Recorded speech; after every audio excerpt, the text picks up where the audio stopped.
Today we discuss the salivary glands tumors in which we can see the pleomorphic adenoma.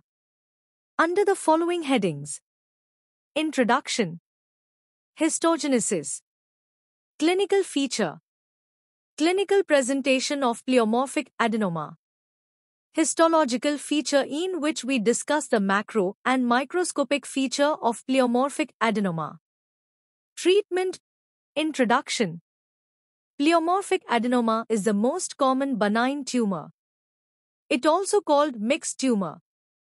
The neoplasm containing cell exhibiting ability to differentiate into epithelial and mesenchymal cell. The term pleomorphic adenoma suggested by Willis characterized closely the unusual histological pattern of the lesion. Now we discuss histogenesis. Numerous theories explained histogenesis. Proliferation of myoepithelial cell and reverse cell in intercalated duct. Intercalated duct reverse cell differentiated into ductal and myoepithelial cell and later in turn can undergo mesenchymal metaplasia. Myoepithelial cell responsible for morphologic diversity of tumor.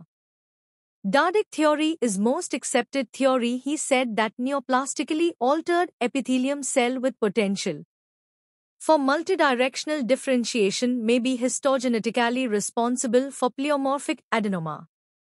Clinical features. Majority patients seen in 4th to 6th decades of life with average age of occurrence is 43 years. Female is more commonly affects than males. Female to male ratio is 6:4. Parotid gland most common affect were sublingual gland rarely affects. Most often present lower pole of superficial lobe of gland.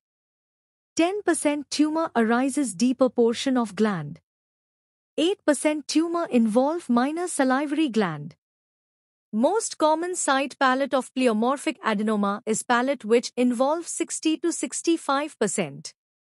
In the picture you can see the pleomorphic adenoma of palate characteristically located lateral to the midline with limited mobility. Clinical presentation. Small painless quiescent nodule which slowly begins to increase size show intermediate growth. Lesions is irregular and nodular which has firm consistency. Typically doesn't show fixation. Local discomfort present. Pain is not common. The skin is seldom ulcerate. Facial nerve involvement manifested by facial paralysis is rare. In histological feature first we see the macroscopic feature then microscopic feature. The appearance is irregular to avoid mass. It has well-defined borders. Major salivary gland neoplasms has incomplete fibrous capsule. Minor salivary gland is unencapsulated. Area of hemorrhage and infraction noted occasionally. Microscopic features. Tumor has epithelial and mesenchymal component. Epithelial component include proliferating ductal and myoepithelial cells. These cell forms sheath strands islands. Ductal cell cuboidal shapes with scanty cytoplasm. Myoepithelial cell have varying morphology angular or spindle shaped. Metaplastic change of epithelial component may lead to formation cell sometime even keratin. Pearl formation. Myoepithelial cell some cell are more rounded with eccentric nuclei and hyalinized eosinophilic. Cytoplasm. Lesion show mesenchymal component in the form of loose myxoid tissue mucoid chondroid or osseous area. Treatment of pleomorphic adenoma. Surgical excision. Intraoral lesion conservatively by extracapsular excision.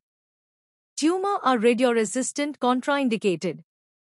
Rarely malignant tumor transformation carcinoma ex pleomorphic adenoma.